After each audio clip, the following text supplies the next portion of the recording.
bu yetim səni istəyir. Ad günüdür, gəlmişik bura.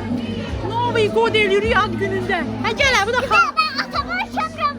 Atamın burnu bu kadarı, sen burnun bu kadarı. Bir burnumu kəsdi, deyirəm atası var. Atımı oxşamısan sən. Atamın burnu bu kadarı, sen burnun bu kadarı. Tərbiyyə qısa, məndə burun var. Sən toba, məndə burun görürsən. Var da. Burama, buruna.